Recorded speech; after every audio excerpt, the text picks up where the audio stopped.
quiere de más. Más servicios. Más infraestructura. Más cobertura. Más calidad. Primera empresa del interior del país con certificación de Sistema de Gestión de Calidad ISO 9001-2000. Seguimos sumando para usted. Con M, usted va a estar mejor. M, Equipo Médico de Emergencias. Pasión por la vida.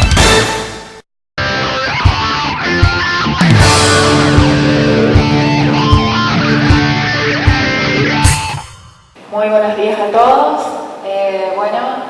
Vamos a darle la cordial bienvenida al doctor Carlos Martín Cedrola. Es egresado de la Facultad de Medicina de la Universidad Nacional del Nordeste, médico cirujano, especialista universitario en neurología clínica. Hizo estudios de posgrados en el Hospital Berrando. Tiene cursos, conferencias, seminarios en Polonia, Washington, Orlando, Alemania, Estados Unidos y otros países. Ha presentado diversos trabajos de investigación referentes a enfermedades cardiovasculares en Canadá, Alemania y Estados Unidos. Es socioadherente de diversas sociedades de neurología en Argentina.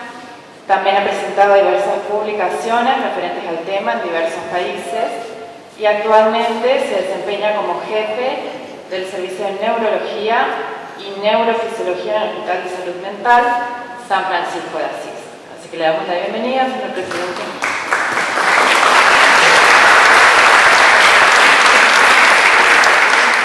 Bueno, muy buenos días, señores diputados, señores representantes de la Fuerza de Seguridad, representantes también acá de empleados legislativos, de Salud Pública, Municipalidad, la presencia del señor subsecretario de Salud Pública de la provincia, el doctor Lanari. Agradecerle al doctor Cedrola esta posibilidad de poder comenzar, por lo menos en lo personal, a conocer la problemática que tiene que ver con el accidente cerebrovascular. En realidad, durante este año, en distintas oportunidades, a veces estar en la presidencia nos permite tomar contacto directo con distintas expresiones y distintos temas de la comunidad. Yo soy abogado, no soy médico, conozco las cuestiones de las enfermedades desde lejos, o como paciente o como un observador, pero sí muy preocupado por la salud pública. En realidad, en esta Cámara de Diputados se trabaja y mucho en esta materia.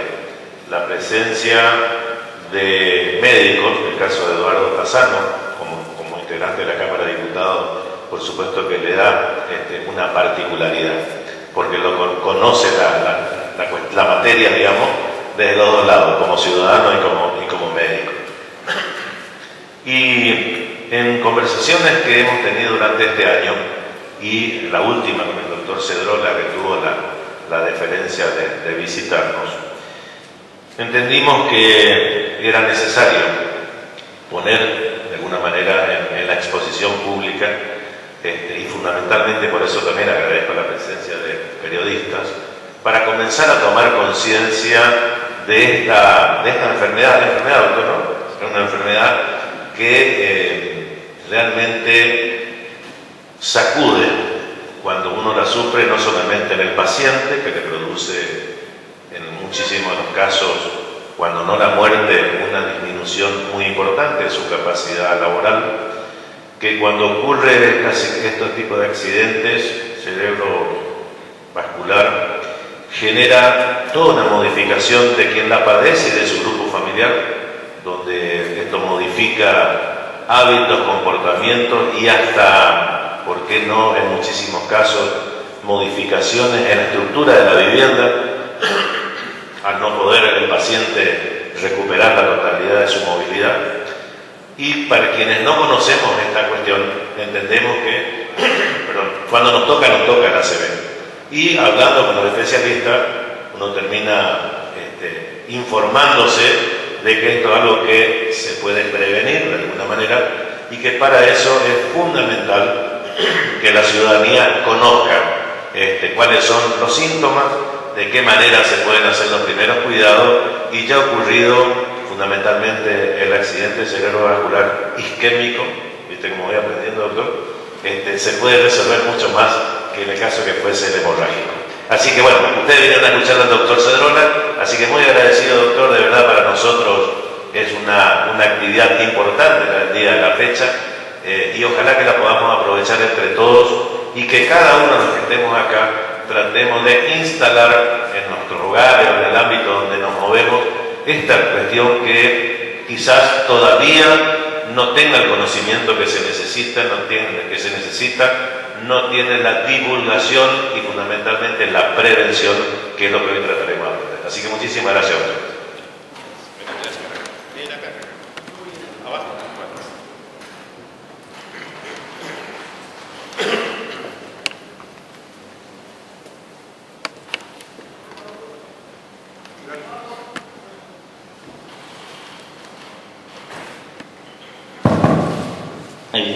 Muchas gracias por la presentación. Como ya le dijo el doctor, mi nombre es Martín Cedrola, soy neurólogo, preocupado por esta enfermedad. A decir verdad, cuando hacía mi practicantado en el estudio de la medicina, el primer paciente que me enfrenté fue una mujer que hoy la tengo acá en la cabeza, quien padeció un accidente cerebrovascular. Eso me marcó la idea de hacer neurología, y dentro de la neurología fue lo que me motivó al estudio y el tratamiento de estas enfermedades. Siempre digo que la mejor forma de hacer algo corto o de explicarle qué es un accidente cerebrovascular podría ser este slide, en donde vemos que si tuviéramos una ciudad, esta ciudad sería mi cerebro, donde hay casas que son nuestras neuronas, hay rutas que son los axones por donde va transcurriendo la enfermedad.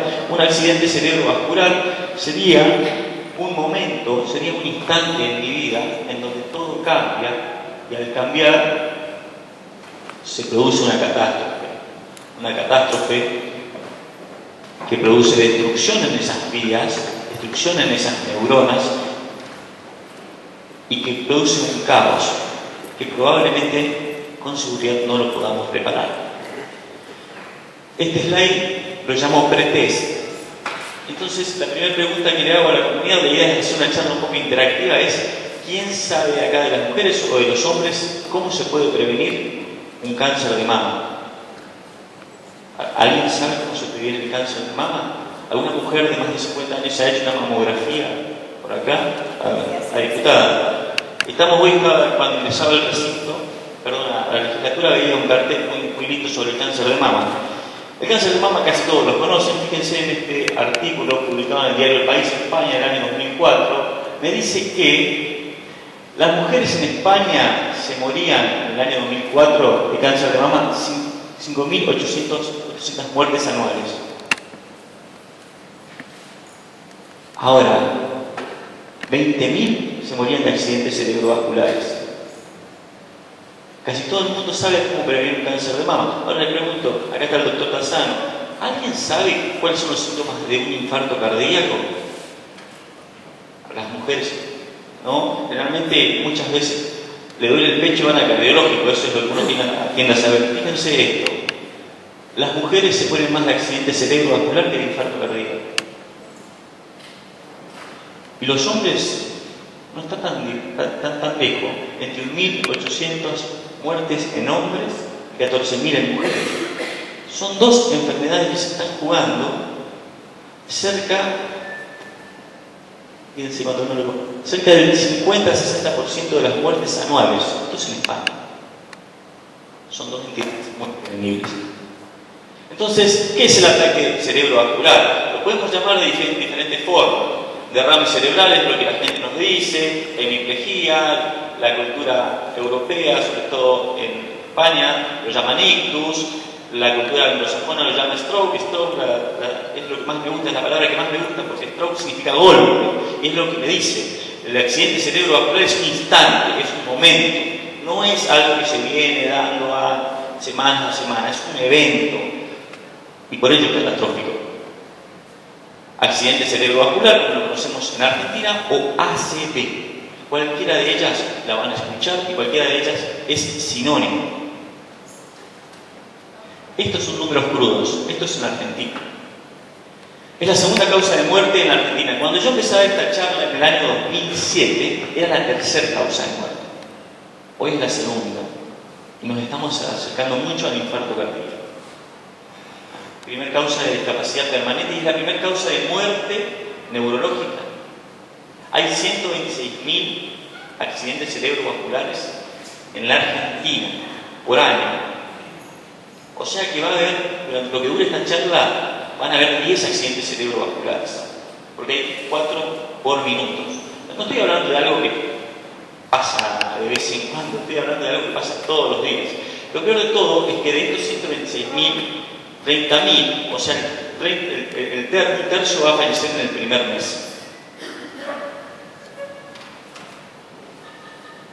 Es por eso que los neurólogos, que somos bastante vagos, decidimos empezar a hacer lo que hicieron los cardiólogos, concientizar. Porque los cardiólogos trabajan mucho en esto, nos concientizaron, no sabemos que si me duele el pecho tengo que ir al cardiológico rápido para que me hagan un estudio. Entonces nosotros empezamos, y la gente en el mundo, porque esto es un problema global, empezó a invertir dinero, mucho dinero en hacer prevención. Y es así que desde la Sociedad Neurológica Argentina, desde el año 2007, hacemos todos los 29 de octubre una campaña para que la gente sepa. Hay una página web que lo tenemos en la Sociedad Neurológica Argentina, www.ataquecerebral.org, donde pueden encontrar esto, inclusive esta charla, la van a poder encontrar en esta página. Cuando hablamos, esto sí le gusta a la gente que hace un poquito de economía, a la gente que hace salud pública, veamos que no solamente es un problema de salud. 2 de 3 van a quedar con alguna deficiencia. Generalmente es severa. ¿Qué pasa cuando yo tengo un familiar mío que está enfermo? ¿Alguno tiene un hijo con fiebre? Si yo tengo un hijo con fiebre, o no tengo que ir a trabajar yo, o no tengo que ir a trabajar mi esposa. Bueno, la enfermedad de por sí paraliza a una familia, por lo menos aparte. Ahora, cuando hablamos de una enfermedad que produce una discapacidad permanente, en donde yo tengo que cuidar a la otra persona, y esta persona es un adulto, no es un niño, me va a producir que si yo soy el que tengo el accidente cerebrovascular, mi esposa me va a tener que cuidar. Yo dejo de producir, ella va a dejar de producir. Eso produce un impacto económico, años de vida potencialmente tratables, trabajables. Además voy a tener que tener cuidados, voy a tener que tener un kinesiólogo que me rehabilite. ¿Cuánto? Y por lo menos 1 a 2 años voy a tener que tener años. Esto es para los economistas, ¿no? Tengo que llamar a un fonoaudiólogo para que me enseñe a hablar, tengo que empezar a comer procesado, muchas veces botón gástrico. En definitiva, es un gran productor de déficit económicos. Entonces nosotros vamos a intentar informar. Primero, ¿qué es un accidente cerebrovascular? Es un golpe, es un instante en el cual mi arteria se obstruye, eso se llama isquemia, o se rompe dentro del cerebro, produciendo algo que se llama muerte neuronal. Las neuronas se mueren. Y en el cerebro, las neuronas que se mueren difícilmente se recuperan. Hoy decimos que es difícilmente, antes decíamos que nunca se iban a recuperar. Pero probablemente no se recuperan. Y si se recuperan, no van a ser lo mismo que antes. O sea, desde ese instante en la vida, yo no soy el mismo.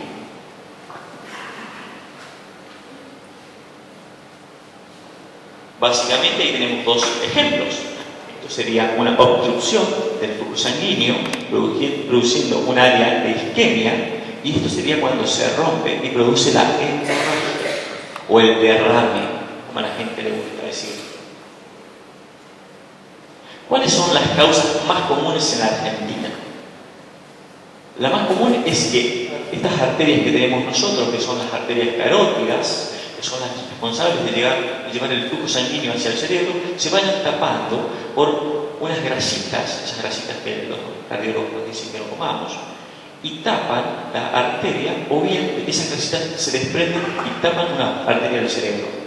Cuando esto se produce es un accidente cerebrovascular grave, porque son grandes arterias las que se afectan. Otra causa son las arritmias, las causas cardíacas, sobre todo la fibrilación auricular. Acá está el doctor Lozano que nos puede ilustrar después, pero la fibrilación auricular es algo muy común después de los 50 años. La hipertensión arterial es a la que más le tengo miedo. La diabetes, que produce pequeños accidentes cerebrovasculares. Y digo que es la que más le tengo miedo porque es la que me produce la demencia vascular. Tal vez no me produzca una gran hemiplegia, pero es aquella que me va matando el cerebro de a pasito, a poquito, como comiéndolo, y cuando me di cuenta, estoy demenciado. Y las causas hemorrágicas, sobre todo el aneurisma, el famoso aneurisma, este que le pasó a la tenora el año pasado en Mendoza, que estaba cantando. Le sufrió un dolor de cabeza y se murió. Bueno, es eso. A Cerati le pasó esto, fue una obstrucción, una disección de la arteria carótida. Nosotros, hemos participado, tuve la suerte y el honor de participar en un estudio que se llama Interstroke.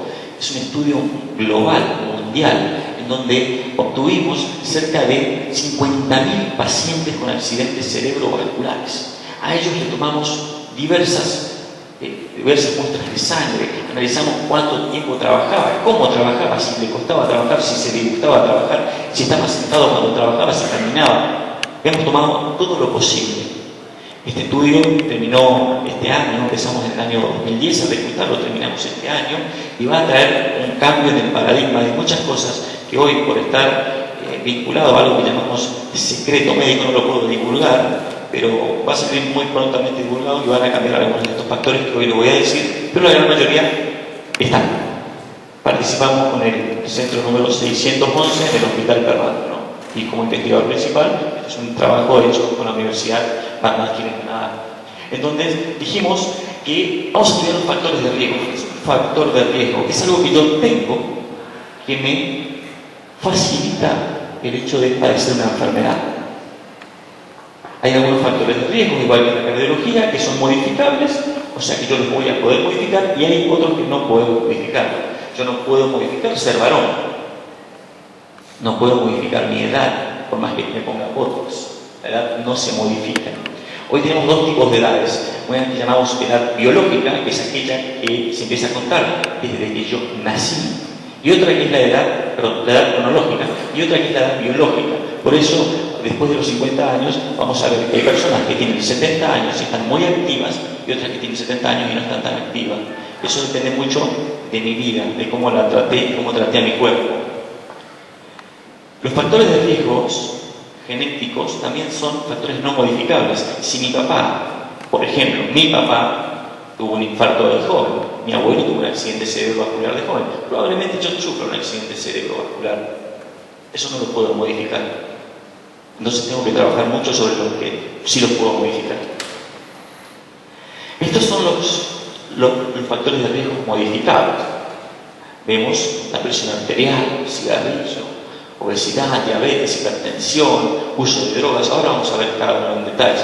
La hipertensión arterial, por lejos, es el mayor accidente, es el mayor riesgo para sufrir un accidente cerebrovascular. ¿Quién sabe cuál es la presión arterial normal? 12,8, no sé quién dijo 12,8, sí, eso es normal. Por arriba de 12,8 no es normal.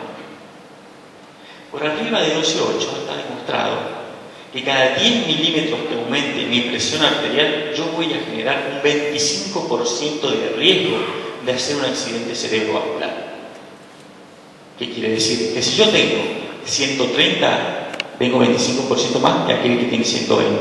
Si tengo 140, tengo 50%. Así sucesivamente. Si tengo 160 o 16, tengo 100% de riesgo de hacer un accidente cerebrovascular.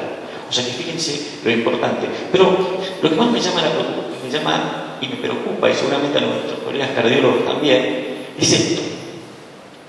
Este triángulo en donde vemos que de 10 pacientes, de 9 pacientes que tienen hipertensión arterial, 3 no saben que tienen hipertensión arterial. Esto es muy común en el consultorio, tal vez el doctor nos pueda contar una historia. ¿Usted, señor, es hipertenso? No, doctor, yo no soy hipertenso. muy bien, pero usted no es hipertenso porque se toma la presión. No, yo nunca me tomé la presión, pero nunca sufrí un síntoma. Ese paciente es hipertenso. La hipertensión no da síntomas al principio. 3 van a saber que son hipertensos y se tratan, van al cardiólogo, se tratan, pero no alcanzan los objetivos. O sea que tenemos que 2/3 tienen factores de riesgo. Y solamente 1/3 se va al cardiólogo, se controla y puede alcanzar y no ser hipertenso. Lo peor de todo es el medio que esto se da mucho en los matrimonios donde el hombre empieza a ser hipertenso y después la mujer tiene hipertensión, entonces se combinan las pastillas. Creen que son todos iguales, que son enfermos y no.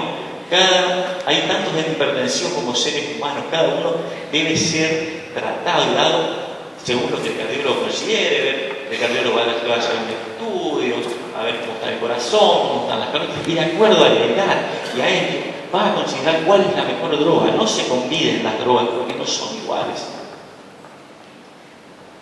¿Cómo combatimos la hipertensión? Bueno, yendo al cardiólogo, teniendo una consulta con él, haciendo actividad física aeróbica regular. ¿Cuánto es una actividad física aeróbica regular? Antes decíamos, bueno, vaya y camine 35 minutos todos los días. Después venían los pacientes infartados.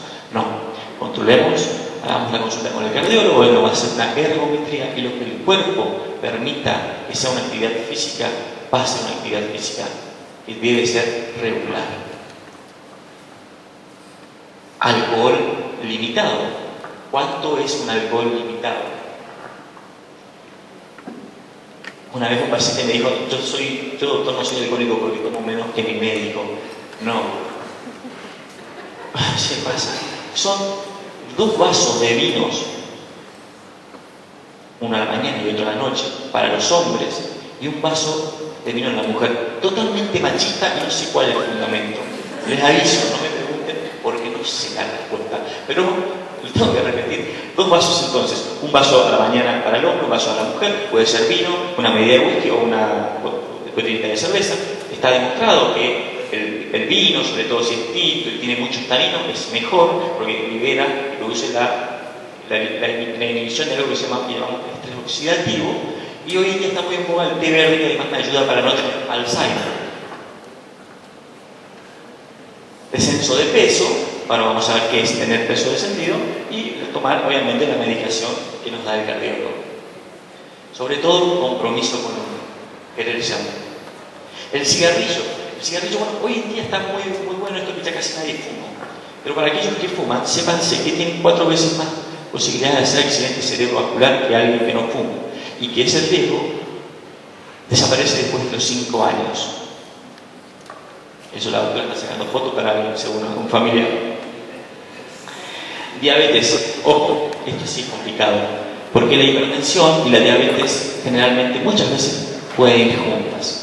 Las mujeres con diabetes tienen 1300% más de riesgo de hacer un accidente cerebrovascular que una mujer sin diabetes. La diabetes es cuando me sube el azúcar en la sangre. Los hombres cerca del 5%. Ahí están los valores que manejamos los médicos en el laboratorio. Esto lo puede hacer cualquiera. ¿Cómo combatemos la diabetes? Fíjense que es bastante parecida a la hipertensión arterial, controlándome el azúcar. Diabetes es por debajo de 100. Esto es ni los médicos a veces nos ponemos de acuerdo. Entonces me tengo que pelear con el diabetólogo y decirle, no doctor, este paciente tiene que tener por debajo de 100. Porque mucha gente, y es muy común que venga el paciente y dice, yo doctor estoy controlado, mi azúcar es de 300 o de 200. No, eso no es controlado, lamentablemente. Porque eso daña, y daña el cerebro, y daña el riñón, daña al corazón y a los ojos. Hacer ejercicio físico, controlarse la presión y una buena alimentación. Esto es algo que nos pasa a todos. Decimos a los pacientes, vayan a hacer ejercicio si estamos sentados en el consultorio. El sedentarismo es una gran causa de accidente cerebrovascular. No tanto como la hipertensión, pero el sedentarismo lleva a tener hipertensión y lleva a tener diabetes. Fíjense que es un círculo vicioso. Si yo me cuido de una cosa, me voy a cuidar de varias. O sea que es fácil de hacerlo. Ahí está.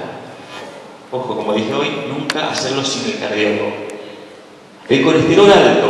El colesterol alto produce accidentes cerebrovascular en 7 veces más que en una persona que sí colesterol alto. Recordemos que tenemos 3 tipos de colesteroles, el HDL, el LDL y el VLDL. Hay uno que es bueno y otro que es malo. Hay que tener alto el que es bueno y tener bajo el que es malo. ¿Cómo combatimos el colesterol?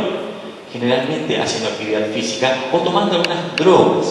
Nosotros sabemos, los neurólogos, por estudios que hemos hecho, que una persona que toma una droga para el colesterol va a tener menos riesgo de hacer un infarto cerebral, y si aún así lo hace, el daño va a ser menor. En India están haciendo una pastilla que tenga para la presión, para el azúcar y para el colesterol. O sea, pronto va a ser. Ahí se me está quedando sin batería la compu, ¿eh? Ahí la enchufamos. Bueno, obesidad. Esto, fíjense, por acá viene a matar un mito. No es obeso para el neurólogo, no es obeso el gordo, sino el que tiene la pancita grande. Y a veces le pedimos a los pacientes que se midan, pero que se midan acá por el ombligo, no por debajo, como por el cinturón, como hacen, ¿no?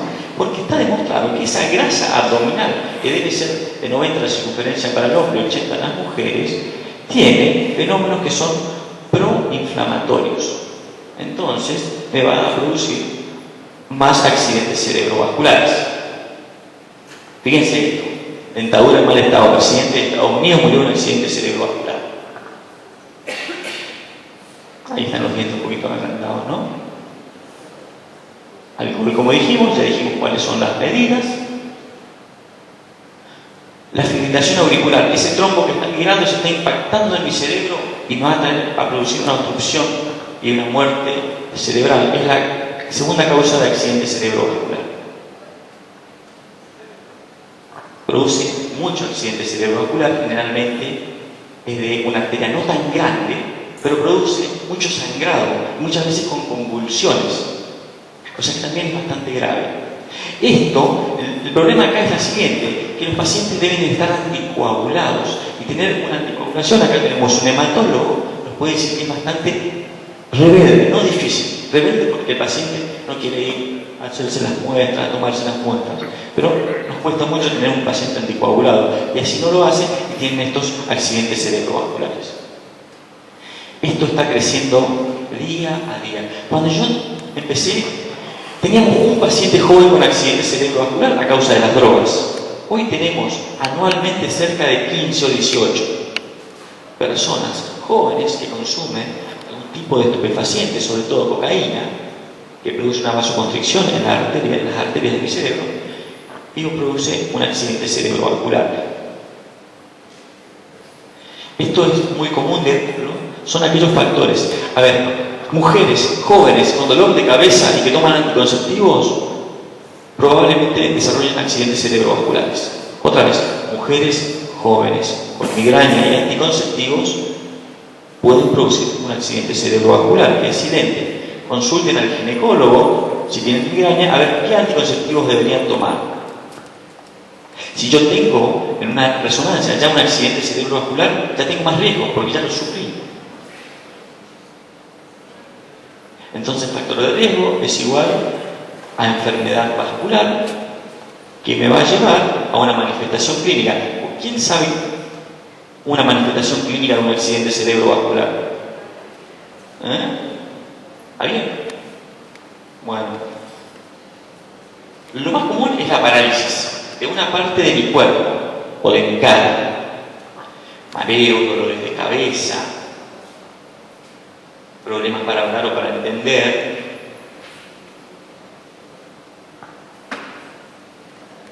problemas para cerrar un ojo o vemos doble, dificultad para caminar, tener mareos o el famoso vértigo. De todas estas, la parálisis de un hemicuerpo o el problema para hablar se llevan el 90%.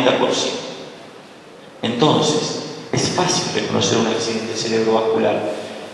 Le pedimos a una persona, esto se llama score de Cincinnati, es algo muy fácil, que queremos nosotros que tiene un accidente cerebrovascular, que levante los dos bracitos con los pulgares enfrentados sin tocarse. Fíjense, creo que si cada uno de ustedes lo hace, van a ver que los pulgares se pueden enfrentar. Si mi pulgar cae, yo tengo un accidente cerebrovascular. Puede ser mínimo, pero estoy sufriendo un accidente cerebrovascular. Ni hablar si no puedo levantar el brazo. Si la cara se me tuerce, yo no puedo reír, y digan a la persona, sonríe. Tiene que ser simétrico, o sea, de los dos lados iguales. Si se le va para un lugar, ese paciente podría estar sufriendo un accidente cerebrovascular. Y lo más fácil es pedirle que diga una oración. El flan tiene frutillas, qué sé yo, Boca no pudo ganar el domingo, algo así. Y si no lo puede decir, el paciente está sufriendo un accidente cerebrovascular. Bueno, tenemos que aprender estos síntomas para diagnosticar. ¿Para qué? Para ganar tiempo.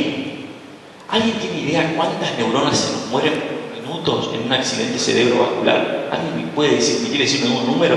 El que quiera. ¿Cuánto? Millones, dice. Muy bien. 2 millones de neuronas por minuto. Ah, son muchas, tenemos muchas neuronas gracias a el cerebro. Entonces ustedes deben hacer el diagnóstico, llamar a la ambulancia, porque en cerebro, tiempo es cerebro. Tiempo me permite a mí no tener una deficiencia y no morir, o no morir. Entonces debemos llamar, o esto generalmente se hace en lugares donde ya hay un código ictus. Generalmente el que llama al 911 ya lo recibe, le hace estas preguntas y desarrolla algo que llamamos código ictus o código stroke o código rescate cerebral, en donde la ambulancia debería darle la prioridad a ese paciente y llevarlo lo antes posible a un centro que tenga capacidad para recibir estos pacientes y tratarlos. En el año 1999, la FDA, que es la Administración Americana de Drogas y Alimentos, aprueba, después de 2 grandes estudios hechos en población, una droga que, siendo administrada antes de las 3 horas, hoy en día 4 horas y medias, a una persona que tenga una isquemia cerebral, podría salvarlo de tener esa discapacidad. Podría ser que esa persona no tenga una hemiplegia, o que no se muera, o que esa hemiplegia pase a ser una discapacidad, solamente bastante leve. Entonces, creo que el mejor accidente cerebrovascular es aquel que no se produce, o sea, aquel que prevenimos. Si llegamos a la necesidad de un trombolítico, quiere decir que hice mal mi trabajo hoy, quiere decir que hoy ustedes no entendieron nada. La idea es que entendamos que la población debe cuidarse, se debe querer. Y además, porque fíjense el negocio que les estoy ofreciendo. Con estos factores de riesgo, el negocio es cuidar el corazón y es cuidar el cerebro para un accidente cerebrovascular y para no padecer el mal de Alzheimer, que hoy en día está muy de moda y que se produce por estos factores de riesgo. Y bueno, después de esta charla quiero que cada uno se imagine un instante en su vida. Imagínense esa capacidad de poder hablar, de decir te quiero a un familiar, de poder caminar, poder venir a esta reunión, que eso puede cambiar si no nos cuidamos. Imagínense a Cerati tocando una última canción y luego de ello el desastre que se produjo en la catástrofe. ¿Preguntas? Muchas gracias.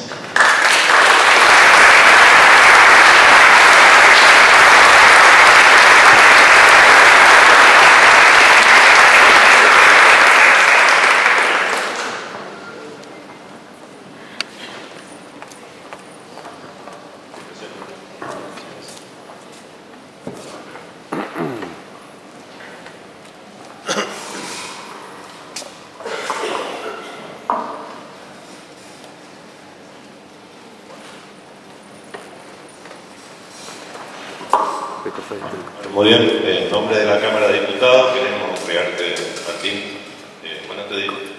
un diplomita humilde y de verdad agradecerte porque la calidad de vida no tiene precio.